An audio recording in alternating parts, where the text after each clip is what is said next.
Hello दोस्तों, मैं हूं आपका विवेक सर और हमारे चैनल का नाम है विवाश्वत और वीश क्लासेस। आज हम आपके लिए लेकर आए क्लास 12th फिज़िक्स का chapter number 1 electric charges and fields के कुछ practice questions for NEET exam. ठीक है, चलिए स्टार्ट करते हैं क्वेश्चंस। हमारा जो क्वेश्चन नंबर फर्स्ट है वो क्या बोल रहा, two spheres of radius A and B respectively are charged and joint by a wire. ठीक है, तो हमने दो स्पीयर कंसीडर किए हैं। एक स्पीयर को बोल दिया कैपिटल ए, एक स्पीयर को बोल दिया कैपिटल बी। ठीक है, इसकी रेडियस है स्मॉल ए, इसकी रेडियस है स्मॉल बी। इनको चार्ज करके दोनों को जोड़ दिया। ठीक है, the ratio of electric field of the spheres is, इनके इलेक्ट्रिक फील्ड का रेशियो निकालना है। तो जब भी दो स्पीयर को आपस में चार्ज करके जोड़ेंगे तो इनका पोटेंशियल बराबर हो जाता है बच्चा। पोटेंशियल क्या बराबर हो जाता है? पोटेंशियल। तो potential at the point A is equal to हो जाएगा potential at the point B, या फिर potential at the sphere A is equal to हो जाएगा potential at the sphere B. ठीक है, जब भी स्पीयर को जोड़ते हैं तो हमेशा हमेशा हमेशा उनके पोटेंशियल क्या होते हैं? बराबर हो जाते हैं। ठीक है, इतनी चीज़ क्लियर हुई। पोटेंशियल का फॉर्मूला क्या होता है? के क्यू बाय आर। आर कितना है इसका? रेडियस ए। और इसका क्या है? के क्यू बाय आर। आर क्या है इसका? बी। दोनों के चार्जेस अलग अलग हैं, तो हम बोल देते हैं कि इसका चार्ज Q1 है और इसका चार्ज Q2 है।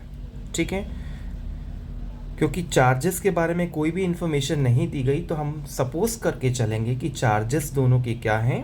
अलग अलग हैं।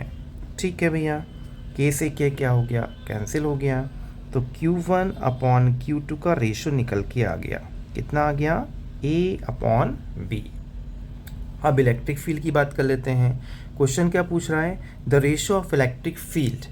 तो electric field at A sphere और electric field at B sphere, ratio निकाल लेते हैं।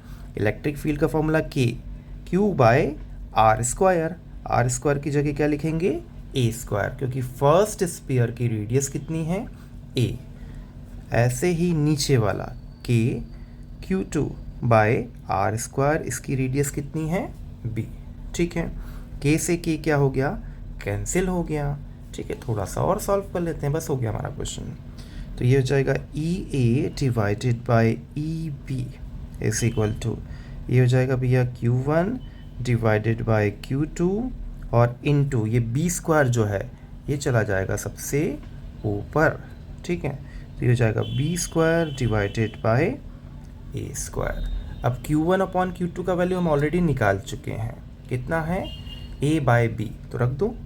ये हो जाएगा E A divided by E B is equal to Q1 upon Q2 की जगह वैल्यू रखो ए डिवाइडेड बाई बी।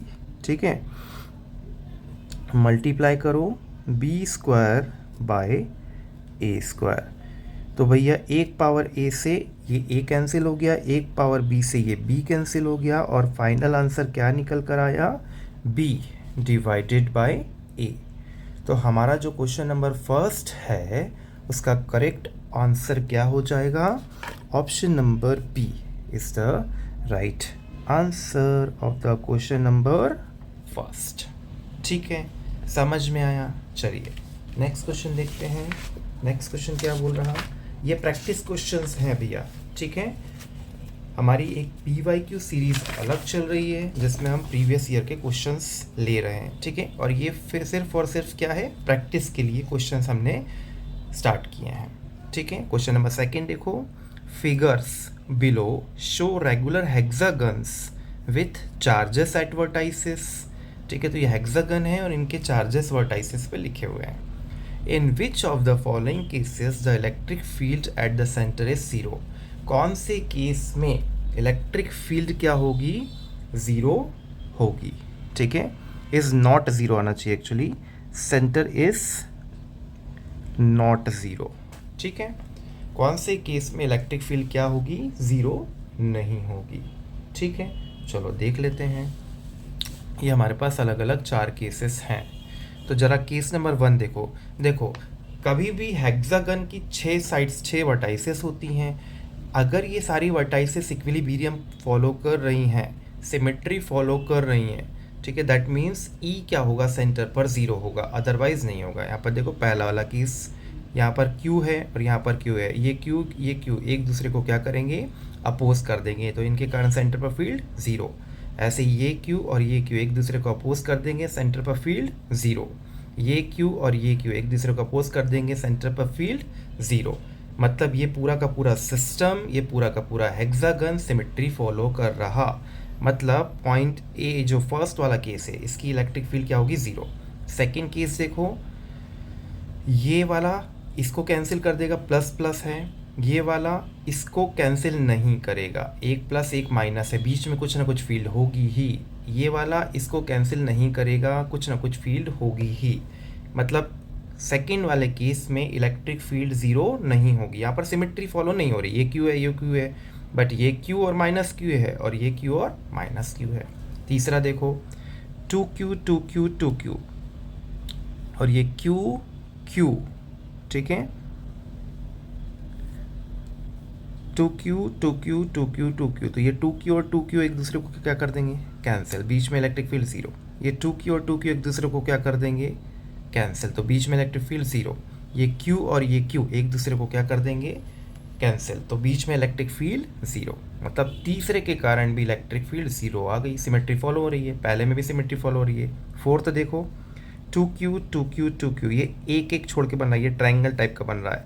यहाँ देखो Q Q Q, ये भी एक दूसरे को कैंसिल कर देंगे, ट्रायंगल बन रहा है ना, ये भी सिमेट्री फॉलो हो रही है, एक छोड़ के एक, एक छोड़ के एक, एक छोड़ के एक, यहाँ पर भी एक छोड़ के एक, एक छोड़ के एक, एक छोड़ के एक। मतलब फोर्थ पर भी टोटल इलेक्ट्रिक फील्ड कितनी हो जाएगी, 0 हो जाएगी। ठीक है, हमारा जो करेक्ट ऑप्शन हुआ वो क्या हुआ, option number second is the right answer. सिर्फ यही एक ऐसा डायग्राम है जो सिमेट्री फॉलो नहीं कर रहा, तो इस क्वेश्चन का करेक्ट आंसर क्या हो जाएगा, option number second. Option number B is the right answer of the question number second. ठीक है, समझ में आया। चलिए नेक्स्ट क्वेश्चन देखते हैं। नेक्स्ट क्वेश्चन क्या बोल रहा, नेक्स्ट क्वेश्चन जो है वो है क्वेश्चन नंबर थर्ड। देखिए क्वेश्चन क्या बोल रहा है, the insulation property of air breaks down at 3 × 10⁶ volt पर मीटर। ये इलेक्ट्रिक फील्ड का वैल्यू होता है, वोल्ट पर मीटर। ठीक है, यूनिट से कैसे पहचाना, इसकी यूनिट से, तो वोल्ट पर मीटर ये किसका वैल्यू हो गया, इलेक्ट्रिक फील्ड का। 3 × 10⁶ ये ई का वैल्यू है। The maximum charge that can given to a sphere of diameter 5 meter is approximately, charge पूछ रहा है, तो इलेक्ट्रिक फील्ड का फॉर्मूला क्या होता है भैया, E इज इक्वल टू होता है K, ठीक है ना, Q डिवाइडेड बाय R²। ये R जो होता है ना वो रेडियस होता है, सेंटर से डिस्टेंस होता है। क्वेश्चन में क्या देके रखा है, डायमीटर देके रखा है, तो डायमीटर अगर 5 है, ठीक है ना, डायमीटर कितना है 5 है, तो रेडियस कितना हो जाएगा, डायमीटर का हाफ, डायमीटर 5 का हाफ, दैट मीन्स 2.5 हो जाएगा। चलिए सॉल्व करते हैं क्वेश्चन, वैल्यू पुट करते हैं। ई का वैल्यू कितना गिवन है क्वेश्चन में, 3 × 10⁶। के का वैल्यू 9 × 10⁹ के, डायरेक्ट्रिक कांस्टेंट, इलेक्ट्रोस्टैटिक फोर्स कांस्टेंट, इसका वैल्यू आपको पता होना चाहिए, ठीक है ना।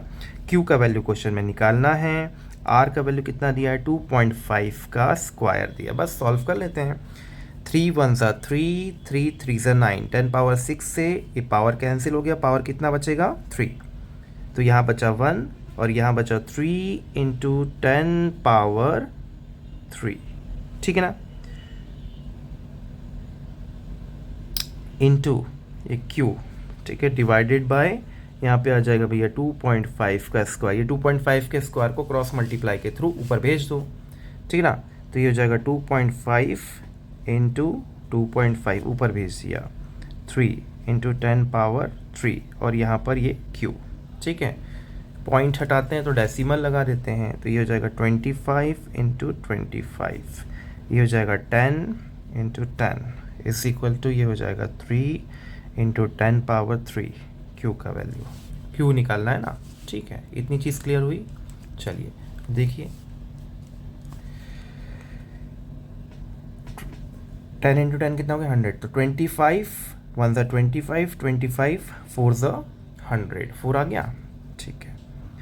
अब 25 एज इट इज़ रहने देते हैं, 4 एज इट इज़ रहने देते हैं, ठीक है। यहाँ पर कुछ करते हैं, यहाँ कुल 30 इंटू 100 कर दिया, इंटू क्यू कर दिया, ये 1000 था ना 10 पावर 3, उसको हमने लिख दिया 30 इंटू 100। फिर से 25 1 ज़ा 25, 25 4 ज़ा 100, ठीक है। 4 4 ज़ा 16, 16 3 ज़ा 16 3 ज़ा कितना होता है, कितना होता है बोलो, टेबल आते हैं सभी को। 4 4 ज़ा 16, 16 4 ज़ा सॉरी 4 4 ज़ा 16, 16 3 ज़ा 48, ठीक है ना, एक ज़ीरो ऐसे टेस्ट लग दिया क्यों। अब देखो ये 480 है, लगभग इसको हम क्या कर सकते हैं 500 लिख देते हैं, अप्रॉक्सीमेट वैल्यू आ गई, कोई दिक्कत वाली बात नहीं है, ठीक है। बस इसको सॉल्व कर लो, तो ये हो जाएगा q इज इक्वल टू 1/5 कितना होता है 0.2 और इंटू 10 पावर -2, ठीक है। और थोड़ा सा सॉल्व कर लेते हैं, तो ये हो जाएगा 2 इंटू 10 पावर -3, ठीक है। तो हमारा जो करेक्ट आंसर आया वो कितना आएगा 2 into 10 power -3। Option number B is the right answer of the question number 3, ठीक है, समझ में आया। चलिए नेक्स्ट क्वेश्चन देखते हैं। नेक्स्ट क्वेश्चन जो है वो है क्वेश्चन नंबर 4। क्वेश्चन नंबर 4 क्या बोल रहा, देखते हैं। Electric charges Q, Q minus 2Q are placed at the corners of an equilateral triangle ABC of side L. The magnitude of electric dipole moment of the system is dipole moment find करना है। एक charge कितना है Q का है, एक charge कितने का है Q का है, और एक चार्ज कितने का है -2Q का है, ठीक है। यहाँ -2Q कहीं पर भी रख दो, Q और ये Q, ठीक है। क्या हम इस -2Q को -Q और -Q दो बार लिख सकते हैं, -Q प्लस -2 क्या होता है -2Q होता है, ठीक है। अब देखो जरा -Q और +Q ये मिलाकर एक डाइपोल का पेयरिंग बन रहा है, ठीक है। ये वाला माइनस इसको दो बार लिख दिया हमने, तो एक -Q और एक ये +Q, एक डाइपोल का पेयर बना, और इसका जो एक -Q बचा उसका इसके साथ पेयर बन गया, तो -Q और +Q ये दूसरा पेयर बन गया। तो ऐसे दो डाइपोल के पेयर बन रहे, ठीक है। इतनी चीज़ क्लियर हुई। अच्छा, इनके बीच जो है एंगल कितने का है, इक्विलेटरल ट्रायंगल है तो एंगल कितने का होता है भैया 60 डिग्री का होता है। तो रिजल्टेंट डाइपोल का होगा इसके बीच में कहीं पर होगा, बात समझ रहे हो। एक डायरेक्शन ये गया, एक डायरेक्शन ये गया, तो इसका जो रिजल्टेंट होगा इन दोनों के बीच में कहीं ऐसा जाएगा। और रिजल्टेंट डाइपोल का फॉर्मूला क्या होता है, पी रिजल्टेंट का फॉर्मूला क्या हो जाएगा, √, इसको ए बोल देते हैं, इसको बी बोल देते हैं, तो पी ए का स्क्वायर प्लस, ठीक है ना, पी बी का स्क्वायर, इसका डाइपोल मोमेंट का स्क्वायर, ठीक है, प्लस इसके डाइपोल मोमेंट का स्क्वायर, ये रिजल्टेंट का फॉर्मूला होता है, plus 2 into p a into p b और कॉस 60 डिग्री, जो कि इनके बीच का एंगल होता है। चीज़ क्लियर हुई। पी और पी बी दोनों बराबर हैं, ठीक है, कोई भी इसमें डिफरेंस नहीं है। तो इसकी जगह लिख दो पी स्क्वायर, इसकी जगह लिख दो पी स्क्वायर, प्लस इसकी जगह लिख दो 2pa पी इंटू पी, ये भी पी स्क्वायर होगा। कॉस 60 का वैल्यू कितना होता है 1/2। कॉस 60 का वैल्यू आपको याद रखना पड़ेगा, कॉस 60 का वैल्यू कितना होता है 1/2, ठीक है। तो पी रिजल्टेंट डाइपोल कितना आ जाएगा, पी स्क्वायर और पी स्क्वायर कितना हो गया 2p स्क्वायर, ठीक है। और ये 2 से 2 कट गया, तो यहाँ पर भी p स्क्वायर बचेगा, तो 2p स्क्वायर और यहाँ पर कितना आ गया 3p स्क्वायर। और 3p स्क्वायर को हम क्या लिख सकते हैं, 3p स्क्वायर को हम लिख सकते हैं √3p, ठीक है। तो हमारा जो करेक्ट आंसर होगा वो होगा ऑप्शन नंबर, अच्छा पी नहीं है तो पी की जगह क्या लिख दोगे, क्यू एल लिख दोगे, तो ये हो जाएगा √3, पी की जगह क्या लिख दो, Q into length of the dipole. तो हमारा जो क्वेश्चन नंबर 4 है उसका करेक्ट ऑप्शन क्या हो जाएगा, option number C is the right answer of the question number 4। चलिए अब नेक्स्ट क्वेश्चन देखते हैं। नेक्स्ट क्वेश्चन जो है क्या बोल रहा है,